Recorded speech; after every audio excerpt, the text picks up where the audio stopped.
हाँ, तो कक्षा अष्टम के विद्यार्थीगण, आइए अब हम पढ़ते हैं कंपोस्ट खाद।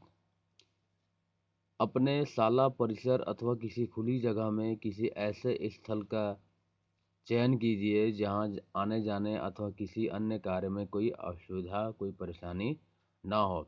ऐसे स्थान पर 1 मीटर लंबा और 1 मीटर चौड़ा और 1 मीटर गहरा गड्ढा शाला में गठित पर्यावरण टोली अथवा अन्य सहपाठियों मित्रों की सहायता से मदद से तैयार करें। आसपास के कचरे, कागज के टुकड़े, पेड़ पौधे की टहनियाँ, पत्तियाँ, फलों के छिलके, पशुओं के गोबर जैसे व्यर्थ पदार्थों से गड्ढे को 30 सेंटीमीटर ऊंचाई तक भर दे। इसके बाद इसमें गोबर, मिट्टी, पानी का घोल अच्छी तरह से छिड़क दे। इसके ऊपर फिर इसी प्रकार से कूड़े करकट के मिश्रण की परत फैलाकर गोबर मिट्टी के घोल से उसको तर कर ले।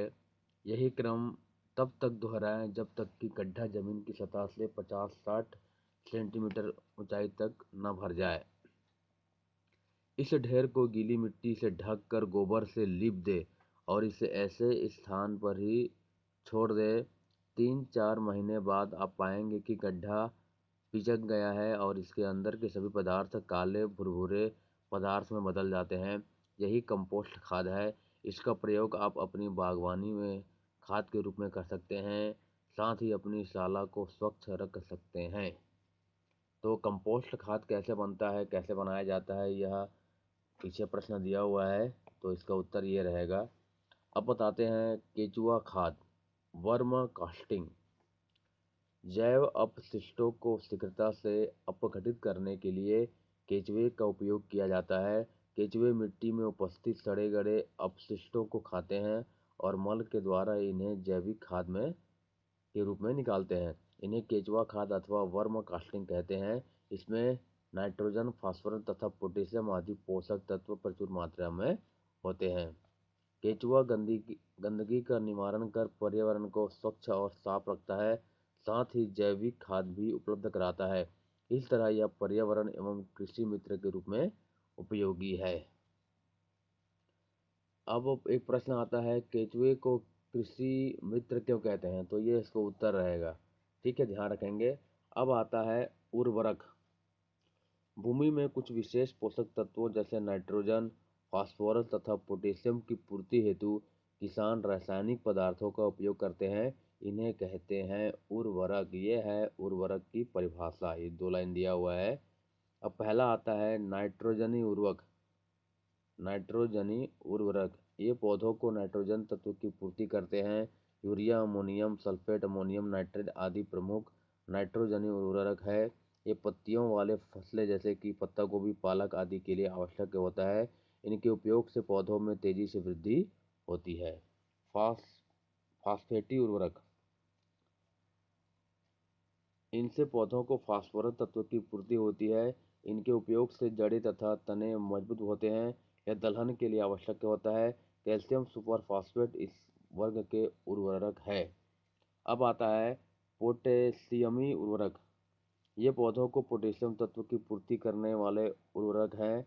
ये कंद वाली फसलों के लिए लाभदायक होते हैं। पोटेशियम सल्फेट, पोटेशियम क्लोराइड प्रमुख पोटेशियम उर्वरक है। फसलों में खाद एवं उर्वरक देने के लिए फसलों में खाद एवं उर्वरक देने के लिए विभिन्न विधियां अपनाई जाती है, जैसे खेतों में बिखेर कर, पौधों के चारों ओर बने कुंड में डालकर उर्वरकों को पानी में घोलकर छिड़काव यंत्र द्वारा किया जाता है। छिड़काव कर अथवा सिंचाई के लिए बनाई गई नालियों के मुहाने पर उर्वरकों को रख दिया जाता है, जिससे वह प्रवाहित जल में घुलकर पौधों तक पहुंच जाते हैं। उर्वरकों के समुचित प्रयोग से पैदावार में बढ़ोतरी होती है, किंतु इसके अत्यधिक प्रयोग से ये रसायन सिंचाई एवं वर्षा के जल द्वारा बहकर नदियों में, तालाबों के जल में मिलकर इन्हें प्रदूषित करते हैं और पारिस्थितिक संतुलन को बिगाड़ते हैं। ठीक है। अपने आसपास के उन तालाबों अथवा पोखरों का अवलोकन करें जहां मछली पालन किया जा रहा हो और मछलियों को चारा उपलब्ध कराने के लिए तालाब के पानी में उर्वरक अथवा खाद डाला जाता हो। इसके प्रभाव से पानी में शैवालों, काई अथवा अन्य जलीय पौधों की संख्या में बहुत अधिक वृद्धि हो जाती है और तालाब का पूरा पानी हरा हरा दिखाई देने लगता है। कुछ समय बाद तालाब से दुर्गंध आने लगती है। अपने शिक्षक से चर्चा करें कि ऐसा क्यों होता है। शैवालों की बहुत अधिक वृद्धि के कारण होने वाले परिवर्तनों से पानी में घुली ऑक्सीजन की मात्रा कम हो जाती है, जिससे जल में रहने वाले अन्य जीवों को श्वसन के लिए पर्याप्त ऑक्सीजन नहीं मिल पाती। फलस्वरूप उसकी मृत्यु हो जाती है। इस दशा को यूट्रोफिकेशन सुपोषिता कहते हैं। ठीक है।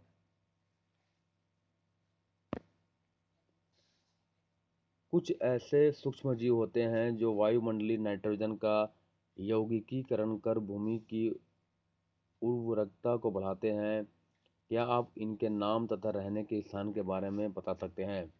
धान की खड़ी फसल में किसान जब पानी भर कर रख देता है तो इसमें हरी हरी काई बहुत अधिक मात्रा में उत्पन्न हो जाती है। ये नीले हरे शैवाल हैं। ये भी वायुमंडलीय नाइट्रोजन का स्थिरीकरण कर भूमि में नाइट्रोजन की उपलब्धता बढ़ाते हैं। किसान सूक्ष्म जीवाणुओं तथा नीले हरे शैवालों का प्रयोग जैव उर्वरक के रूप में फसलों की उपज बढ़ाने के लिए करते हैं। अब आता है फसल चक्र। एक ही फसल को बार बार बोने से भूमि की उपजाऊ शक्ति कम हो जाती है। भूमि के उपजाऊपन को बनाए रखने के लिए फसलों को अदला बदला करके बोया जाता है। प्रायः अनाज की फसलों के बाद दलहन की फसलें बोई जाती है, जिससे मिट्टी में नाइट्रोजन तत्व की उपलब्धता बनी रहे। अंतवर्ती फसलें एक ही समय में एक ही स्थान पर एक से अधिक फसलों का बोना मिश्रित फसल कहलाता है। जब विभिन्न फसलों को अलग अलग कतारों में बोया जाए तो इसे अंतर्वर्तीय फसलें कहते हैं। उदाहरण के लिए गेहूँ, चना, सरसों, मूंगफली या सूरजमुखी। मतलब गेहूँ, चना या सरसों, मूंगफली या सूरजमुखी, ये है अंतर्वर्ती फसलें के उदाहरण। ठीक।